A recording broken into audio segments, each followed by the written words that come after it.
looks like they're halfway done. This one is munggo mainit. Ay, ito na po, ma'am. Ayan, munggo. Ayan, oh. Munggo with chicharon and malunggay. Ah, may kalabasa pa po, ma'am. At may kalabasa pa. Ayan. Nutritious. Halagang 148. Ano? Sir? Ito ba ganito sa ludo? Ito po na. Zero? Opo. Wala.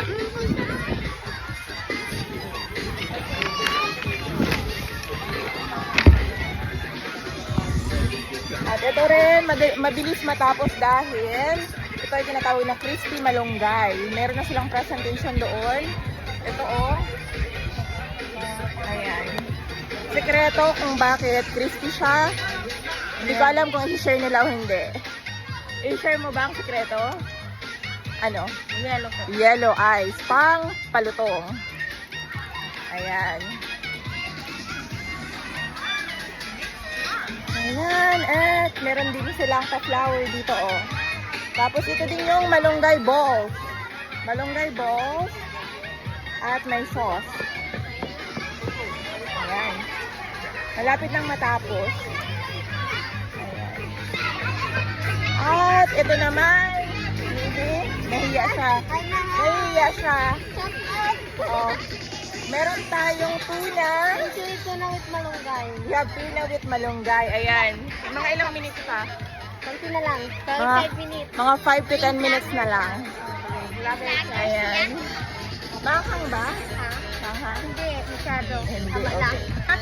Ayan. 5 hanggang 10 minuto na lang. Malapit. Ayan. Tapos, meron din tayo. Nahiya si baby, oh. Nahiya siya. Meron din sinabawan. Ano ito? Tinulang manok. Na may mais, may munggo. May munggo ba? Mais, papaya, malunggay, Sili at sili. dahon ng sari. Okay, ayan. Mga ilang minuto pa po? Mga 10 minuto pa. 10 minutes. Ayan. Paano yan, papaya. Ayan. Okay. Salamat. Ayan.